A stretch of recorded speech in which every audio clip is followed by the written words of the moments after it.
फरीदाबाद के मोहना गांव के रहने वाले कारगिल में शहीद हुए वीरेंद्र सिंह के परिवार को सरकार की तरफ से दिए गए प्लॉट पर मकान नहीं बनाने दे रहे गांव के सरपंच और कुछ लोग। इतना ही नहीं, शहीद के परिवार की तरफ से बनाए गए मकान को भी देर रात कुछ लोगों ने किया धराशायी।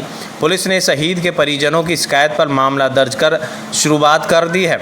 जहां एक और हरियाणा सरकार और केंद्र सरकार शहीदों के सम्मान में उनके परिवार के लिए सम्मान राशि के साथ साथ उन्हें प्लॉट आवंटन का कार्य करती है, वहीं फरीदाबाद के मोहना के रहने वाले कारगिल शहीद वीरेंद्र सिंह के परिवार को भी सरकार की तरफ से मोहना गांव में ही 200 गज का प्लॉट दिया गया था, जिसमें शहीद की 95 वर्षीय माता और उनके परिवार रहता है। लेकिन 22 साल बीत जाने के बाद भी आज तक शहीद की माता बेटे को मिला सम्मान के रूप में प्लॉट पर अपना मकान नहीं बना पाए, क्योंकि गांव के ही सरपंच के पति और कुछ सामाजिक लोगों के द्वारा उनके इस प्लॉट को हथियाने के लिए तरह तरह के हथकंडे अपनाए जा रहे हैं, जिसमें शहीद के भाई ने स्थानीय विधायक नैनपाल रावत पर भी आरोप लगाए हुए हैं। कहा है कि शहीद परिवार के साथ राजनीति कर रहे हैं, जो सीधे तौर से शहीद का अपमान है। उन्होंने कहा कि सरकार की तरफ से उन्हें तमाम दस्तावेज उसे 200 गज के प्लॉट के दिए गए हैं, जिसमें वे अपना रहने का आशियाना बनाना चाहते हैं। क्या नाम है जी आपका? मैं डॉक्टर हरप्रसाद अत्री हूँ और कारगिल में जो शहीद हुआ था वीरेंद्र, हम उनके भाई हैं।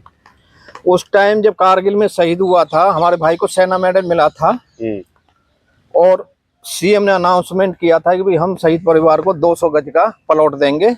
और हमारे जो सरपंच थे उस टाइम, किशन सरपंच, उन्होंने भी विचारों ने बहुत बढ़िया सहयोग किया। उन्होंने रेजुलेशन करके चंडीगढ़ में हमारा भिजवा दिया, विधानसभा में चौटाला साहब ने पास कर दिया था।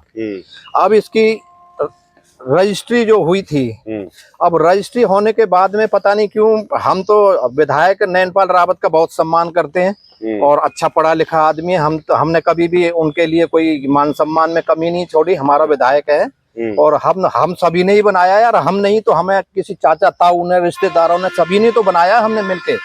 तो अब जो हम पूरा हमारी बिल्डिंग बन गई थी, तो हमें बीडीओ साहब ने, पूजा शर्मा है, बीडीओ साहब ने बुलाया वहां पर। तो बीडीओ साहब ने हमसे कहा कि हमें आपसे एक रिक्वेस्ट है कि हमारी फांसी लग रही है, हमारे गले पे पैर लगा हुआ है, आप कृपया करके इस जमीन को यहाँ ना लेके दूसरी जगह ले लो। मैंने कहा मैडम जी ऐसी क्या बात है, ये तो हमारी सरकार देशभक्तों की है और हमने कुर्बानी दी है। तो पूजा शर्मा ये बोली कि मेरे को ये जो बिल्कुल मेरे को फांसी दे देंगे। सरपंच भी अच्छा है, सरपंच ने भी ये बोला कि मेरे को भी ये सस्पेंड करा देंगे, मेरे को फांसी दिवा देगा ये नैनपाल रावत। लेकिन हमने नैनपाल रावत के लिए आज तक कोई अपशब्द बोला हो तो आप हमें बताएं। लेकिन हमने नैनपाल रावत जो हमारे लिए इस तरह, ये तो हमारी तो देशभक्त सरकार है और हमारे देशभक्ति का हम ही के ऊपर देशभक्ति, ये बहुत अच्छी बात नहीं है। और रही बात ये, अगर हमें ये नैनपाल रावत गांव से भगाना चाहता है तो गांव से भागने के लिए तैयार है। तो मतलब ये एक तरीके से शहीद परिवार को लेकर के राजनीति हो रही है। ये शहीद परिवार के लिए जो है ना, ये बहुत बड़ा सम्मान दे रहे हैं नैनपाल रावत। इस तरह की हमारे उस पर राजनीति करके ये अपना आप जो है ना बहुत और नाम चमकाना चाहते हैं। हम तो दुआ कर रहे हैं कि ये नैनपाल रावत और तरक्की करे, इस तरह जो है राजनीति करते रहे परिवारों पे, शहीद परिवारों पे। पर हम बद्दुआ नहीं देंगे इसको।